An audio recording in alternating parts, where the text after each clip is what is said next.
Hey guys, welcome back to my channel Nikita Priya Super Tips. ಎಲ್ಲರೂ ಹೇಗಿದ್ದೀರಾ?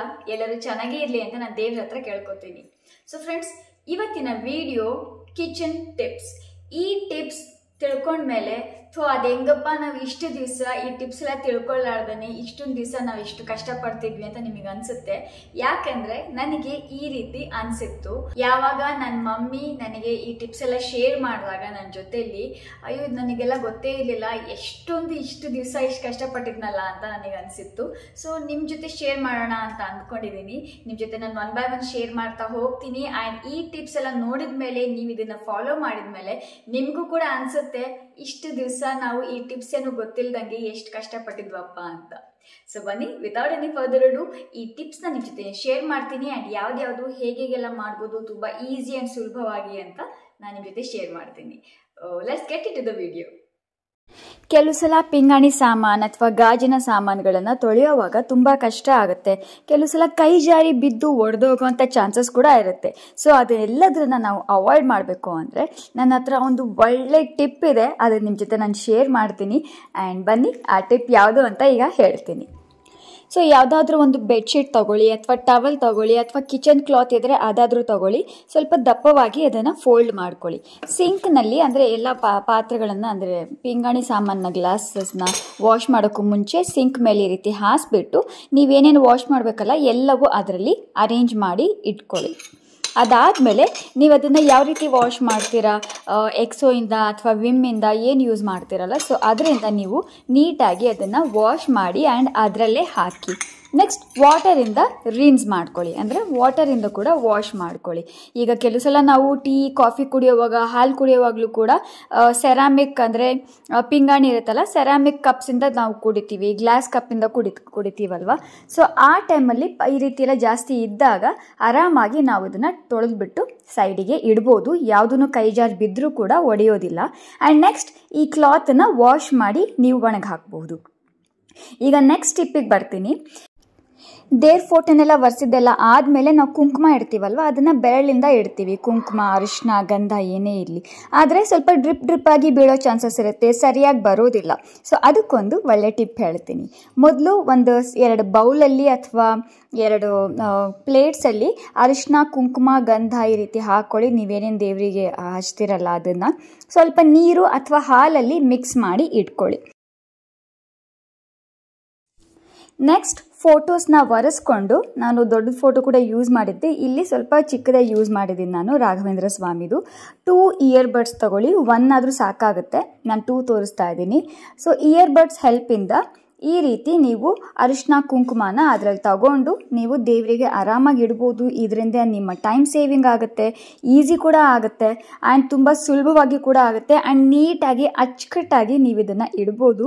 And ನನಗಂತೂ ಈ ಟಿಪ್ ತುಂಬ ಈಸಿ ಅಂತ ಅನ್ನಿಸ್ತು. ಇದು ನಮ್ಮ ಮಮ್ಮಿ ಹೇಳಿರುವಂಥ ಟಿಪ್. ಸೊ ಎಲ್ಲ ದೇವ್ರ ಫೋಟೋಗೆ ನಾನು ಈ ರೀತಿ ಎಲ್ಲ ಹಚ್ಚಿಡ್ತೀನಿ. ನೆಕ್ಸ್ಟ್ ಈಗ ಇನ್ನೊಂದು ಟಿಪ್ಪಿಗೆ ಬರೋಣ. ಇದು ತುಂಬ ಮೇನ್ ಇಂಪಾರ್ಟೆಂಟ್. ಯಾರ್ಯಾರ ಮನೇಲಿ ಚಿಕ್ಕ ಮಕ್ಕಳು ಇರ್ತಾರಲ್ಲ, ಸೊ ಗೋಡೆ ಮೇಲೆ ಕ್ರೇಯಾನ್ಸ್ ಅಂತೆ, ಕಲರ್ ಪೆನ್ಸಿಲ್ಸ್ ಅಂತೆ ಈ ರೀತಿ ಎಲ್ಲ ಫುಲ್ ಗೀಚಿರ್ತಾರೆ, ಗೋಡೆನೆಲ್ಲ ಹಾಳು ಮಾಡಿರ್ತಾರೆ. ಸೊ ಅದಕ್ಕೆ ಒಂದು ಸೂಪರ್ ಆಗಿರೋವಂಥ ಟಿಪ್ ಹೇಳ್ತೀನಿ. ಒಂದು ಟೂತ್ ಬ್ರಷ್ ತೊಗೊಳ್ಳಿ ಆ್ಯಂಡ್ ಒಂದು ಟೂತ್ ಪೇಸ್ಟ್ ತೊಗೊಳ್ಳಿ. ಟೂತ್ ಪೇಸ್ಟ್ ಯಾವುದಾದ್ರೂ ತೊಗೊಳ್ಳಿ. ನಾನಿಲ್ಲಿ ಯೂಸ್ ಮಾಡೋದು ಡಾಬರ್ ರೆಡ್, ಸೊ ಅದನ್ನೇ ತೊಗೊಂಡಿದ್ದೀನಿ. ನೀವು ಅಕಸ್ಮಾತ್ ಕೋಲ್ಗೇಟ್ ಅಥವಾ ವೈಟ್ ಟೂತ್ ಪೇಸ್ಟ್ ಯಾವುದಾದ್ರೂ ಯೂಸ್ ಮಾಡ್ತಿದ್ರೆ ಅದು ಕೂಡ ಯೂಸ್ ಮಾಡ್ಬೋದು. ಅದನ್ನು ನೀವು ಬ್ರಷಿಗೆ ಹಾಕ್ಕೊಂಡು ಎಲ್ಲೆಲ್ಲಿ ನಿಮಗೆ ಕ್ರೇಯಾನ್ ಮಾರ್ಕ್ ಅಥವಾ ಪೆನ್ಸಿಲ್ ಮಾರ್ಕ್ ಎಲ್ಲ ಇರುತ್ತಲ್ಲ, ಸೊ ಅದ್ರ ಮೇಲೆ ಜಸ್ಟ್ ಈ ರೀತಿ ಬ್ರಷ್ ಮಾಡಿ.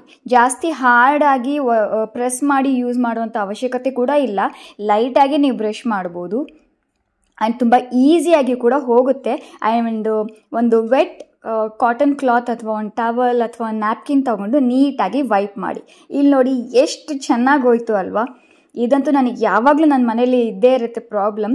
ಆ್ಯಂಡ್ ನಿಮ್ಮ ಮಕ್ಕಳಿಗೂ ಕೂಡ ನೀವು ಬ್ರಷನ್ನು ಹಾಕ್ಕೊಟ್ರೆ ಅವರು ಕೂಡ ಅದನ್ನು ವೈಪ್ ಮಾಡ್ತಾರೆ. ತುಂಬ ಈಸಿ ಆಗಿರೋವಂಥ ಟಿಪ್. ಆ್ಯಂಡ್ ಜಸ್ಟ್ 5 ಮಿನಿಟ್ಸಲ್ಲೇ ಆಗುತ್ತೆ. ಈಗ ನೆಕ್ಸ್ಟ್ ಇದು ತುಂಬ ಇಂಪಾರ್ಟೆಂಟ್ ಟಿಪ್. ಇಲ್ಲಿ ನೋಡಿ, ನಾವು ಸ್ಯಾರಿನೆಲ್ಲ ಹ್ಯಾಂಗರಿಗೆ ಹಾಕಿಬಿಟ್ಟು ನಮ್ಮ ವಾರ್ಡ್ರೋಬ್ನಲ್ಲಿ, ನಮ್ಮ ಕ್ಲೋಸೆಟ್ನಲ್ಲಿ ಈ ರೀತಿ ಅರೇಂಜ್ ಮಾಡ್ತೀವಿ. ಕೆಳಗಡೆ ಪ್ಲೇಸ್ ಇದ್ದಾಗ ಅಲ್ಲೂ ಕೂಡ ಸ್ವಲ್ಪ ಸಾಮಾನ, ಅಂದರೆ ನಮ್ಮ ಬಟ್ಟೆಗಳನ್ನು ಫೋಲ್ಡ್ ಮಾಡಿ ಇಡ್ತೀವಿ ಅಲ್ವಾ. ಆದರೆ ನಮಗೆ ಒಳಗಡೆ ಏನಿಟ್ಟಿದ್ದೀವಿ ಏನಿಲ್ಲ ಅಂತ ನಮಗೆ ಅಷ್ಟೊಂದು ಗೊತ್ತಾಗೋದಿಲ್ಲ. ಸೊ ಅದಕ್ಕೊಂದು ಸೂಪರ್ ಆಗಿರುವಂಥ ಟಿಪ್. ಒಂದು ಹ್ಯಾಂಗರ್ ತೊಗೊಳ್ಳಿ ಆ್ಯಂಡ್ ಹ್ಯಾಂಗರಿಗೆ ಕೆಳಗಡೆ ಬಾರ್ಡರ್ ಬರುತ್ತಲ್ಲ, ಸ್ಯಾರಿ ಬಾರ್ಡರ್, ಅದು ಸ್ವಲ್ಪ ಈ ರೀತಿ ಹಾಕಿಬಿಟ್ಟು 2 ಫೋಲ್ಡ್ಸ್ ಮಾಡಿ ಈ ರೀತಿ. ನೆಕ್ಸ್ಟ್ ಇದಾದಮೇಲೆ ಸ್ಯಾರಿ ಬ್ಲೌಸ್ ತಗೊಳ್ಳಿ, ಸೇಮ್ ಸ್ಯಾರಿ ಬ್ಲೌಸ್. ಯಾಕಂದರೆ ಮತ್ತೆ ಸ್ಯಾರಿ ಒಂದು ಕಡೆ ಬ್ಲೌಸ್ ಒಂದು ಕಡೆ ಇಟ್ಬಿಟ್ರೆ ಮತ್ತೆ ನಮಗೆ ಮಿಸ್ ಆಗೋ ಚಾನ್ಸಸ್ ಇರುತ್ತೆ. ಸೊ ಅದೇ ಸ್ಯಾರಿ ಬ್ಲೌಸ್ನ ತಗೊಳ್ಳಿ, ಬ್ಲೌಸ್ನೆಲ್ಲ ಓಪನ್ ಮಾಡಿಬಿಟ್ಟು ಈ ರೀತಿ ಒಂದೊಂದು ಹ್ಯಾಂಗರ್ ಸೈಡಿಗೆ ಒಂದೊಂದು ತೋಳನ್ನು ಈ ರೀತಿ ಹಾಕ್ಕೊಳ್ಳಿ, ಸೇರಿಸ್ಕೊಳ್ಳಿ. ನಾನು ಯಾವ ರೀತಿ ಮಾಡ್ತಾ ಇದ್ದೀನಲ್ಲ ವಿಡಿಯೋದಲ್ಲಿ ಸೇಮ್ ಅದೇ ರೀತಿ. ನೆಕ್ಸ್ಟ್ ಒಂದು 5 ಬಟನ್ 6 ಬಟನ್ಸ್ ಅಥವಾ ಉಕ್ಸ್ ಇರುತ್ತಲ್ಲ, ಸೊ ಉಕ್ಸ್ನೆಲ್ಲ ಕ್ಲೀನಾಗಿ ನೀಟಾಗಿ ಹಾಕ್ಕೊಳ್ಳಿ. ಸೊ ಇದರಿಂದ ನಮಗೆ ಯಾವ ಸ್ಯಾರಿ ಯಾವ ಕಲರ್ ಅಂತಲೂ ಗೊತ್ತಾಗುತ್ತೆ. ಸ್ಯಾರಿ ಕಲರ್ ಗೊತ್ತಾಗಲ್ಲ ಅಂತ ಏನು ಅಂದ್ಕೊಳ್ಳೋಕೆ ಹೋಗಬೇಡಿ. ನೋಡಿ ಈ ರೀತಿ ಮಾಡಿ, ಅದು ತೋಳು ನಾವು ಹ್ಯಾಂಗ್ ಮಾಡಿದಾಗ ತೋಳು ಹೊರಗಡೆ ಬರುತ್ತಲ್ವ, ಸೊ ಅದಕ್ಕೆ ಈ ತೋಳನ್ನು ಈ ರೀತಿ ಉಲ್ಟಾ ಮಾಡಿ ಒಳಗಡೆ ಹೀಗೆ ತಗೊಂಡು ಇನ್ಸೈಡ್ ಈ ರೀತಿ ಜಸ್ಟ್ ಹಾಗೆ ಇಟ್ಬಿಡಿ. Just that's all. ಇಲ್ಲಿ ನೋಡಿ ಎಷ್ಟು ಆರ್ಗನೈಸ್ ಆಗಿ ಕಾಣಿಸ್ತಾ ಇದೆ, ಎಷ್ಟು ಬ್ಯೂಟಿಫುಲ್ ಆಗಿ ಕಾಣಿಸ್ತಾ ಇದೆ. ಆಮೇಲೆ ನೀವು ಇದನ್ನು ನಿಮ್ಮ ವಾರ್ಡ್ರೋಬಲ್ಲಿ ಕ್ಲೋಸೆಟಲ್ಲಿ ಹ್ಯಾಂಗ್ ಮಾಡಿ ಇಟ್ಕೋಬೋದು. ಇದರಿಂದ ಸ್ಪೇಸ್ ಕೂಡ ನಮಗೆ ಸೇವ್ ಆಗುತ್ತೆ. ಆ್ಯಂಡ್ ಅದೇ ಸೇಮ್ ಶೆಲ್ಫ್ನಲ್ಲಿ ರ್ಯಾಕ್ನಲ್ಲಿ ನಾವು ಒಳಗಡೆ ಕೆಳಗಡೆ ಏನೇನು ಇಟ್ಟಿದ್ದೀವಿ ಅಂತ ಕೂಡ ಕ್ಲಿಯರ್ ಆಗಿ ನಮಗೆ ಗೊತ್ತಾಗುತ್ತೆ. ಸೊ ನಾನು ಎಲ್ಲ ಸ್ಯಾರೀಸ್ನು ಇದೇ ರೀತಿ ಫೋಲ್ಡ್ ಮಾಡಿ ಇಡ್ತೀನಿ. ತುಂಬ ಉದ್ದವಾಗಿ ಇಡೋ ಬದಲು ಇನ್ನೊಂದು 2 ಫೋಲ್ಡ್ ಮಾಡಿ ಬ್ಲೌಸ್ ಜೊತೆ ಹೀಗೆ ಹಾಕಿಟ್ಬಿಟ್ರೆ ತುಂಬ ಈಸಿಯಾಗಿ ಕೂಡ ಇರುತ್ತೆ. ಸೊ ಒಂದ್ಸಲ ಟ್ರೈ ಮಾಡಿ, ತುಂಬ ಸಖತ್ತಾಗಿರುತ್ತೆ ಈ ಟಿಪ್. ಸೊ ನೋಡಿದ್ರಿ ಅಲ್ವಾ. ಸೊ ಈ ಟಿಪ್ಸನ್ನು ಈ ರೀತಿ ಫಾಲೋ ಮಾಡ್ಕೋತಾ ಬಂದರೆ ನಾವು ಸ್ಮಾರ್ಟ್ ಆಗಿ ನಮ್ಮ ಕೆಲಸವನ್ನು ಸ್ವಲ್ಪ ಕಡಿಮೆ ಮಾಡ್ಕೋಬೋದು ಆ್ಯಂಡ್ ಸ್ವಲ್ಪ ರಿಲೀಫ್ ಕೂಡ ಮಾಡ್ಕೋಬೋದು ಕೆಲಸಗಳಿಂದ. ಆ್ಯಂಡ್ ತುಂಬ ಒಳ್ಳೆ ಟಿಪ್ಸ್, ಎಷ್ಟೊಂದು ಆಗೋ ವೇಸ್ಟೇಜ್ ಇದೆಲ್ಲವೂ ನಾವು ತಪ್ಪಿಸ್ಬೋದು. ಸೊ ಐ ಹೋಪ್ ಈ ವಿಡಿಯೋ ನಿಮಗೆ ಇಷ್ಟ ಆಗುತ್ತೆ ಅಂತ ಅಂದ್ಕೊಂಡಿದ್ದೀನಿ. ಇಷ್ಟ ಆಗಿದ್ರೆ ಪ್ಲೀಸ್ ನನ್ನ ವಿಡಿಯೋನ ಲೈಕ್ ಮಾಡಿ, ನಿಮ್ಮ ಫ್ಯಾಮಿಲಿ ಆ್ಯಂಡ್ ಫ್ರೆಂಡ್ಸ್ ಜೊತೆಲಿ ಶೇರ್ ಮಾಡಿ. ನನ್ನ ಚಾನಲ್ಗೆ ಹೊಸಬರಾಗಿದ್ದರೆ ಪ್ಲೀಸ್ ನನ್ನ ಚಾನಲ್ನ ಸಬ್ಸ್ಕ್ರೈಬ್ ಮಾಡಿ, ಪಕ್ಕದಲ್ಲಿ ಬೆಲ್ ಐಕಾನ್ ಕಾಣುತ್ತೆ ಅದನ್ನು ಪ್ರೆಸ್ ಮಾಡಿ. ನಾನು ಹೊಸ ವಿಡಿಯೋಸ್ ಅಪ್ಲೋಡ್ ಮಾಡಿದಾಗೆಲ್ಲ ನಿಮಗೆ ನೋಟಿಫಿಕೇಶನ್ ಬರ್ತಾ ಇರುತ್ತೆ. ಮತ್ತು ನೆಕ್ಸ್ಟ್ ಇದೇ ರೀತಿಯ ಒಳ್ಳೆ ವಿಡಿಯೋದೊಂದಿಗೆ ನಾನು ನಿಮಗೆ ಸಿಗ್ತೀನಿ. ಅಲ್ಲಿವರೆಗೂ ಎಲ್ಲರೂ ಹ್ಯಾಪಿ ಆಗಿರಿ, ಹೆಲ್ದಿ ಆಗಿರಿ, ಬ್ಯೂಟಿಫುಲ್ ಆಗಿರಿ, ನಗ್ನಗ್ತಾ ಇರಿ. ಯಾರಿಗೂ ಏನೂ ಆಗೋದು ಬೇಡ, ದೇವ್ರು ಎಲ್ಲರನ್ನು ಚೆನ್ನಾಗಿಟ್ಟಿರಲಿ. ಮತ್ತೆ ಸಿಗ್ತೀನಿ ಫ್ರೆಂಡ್ಸ್, ಅಲ್ಲಿವರೆಗೂ ಬಾಯ್.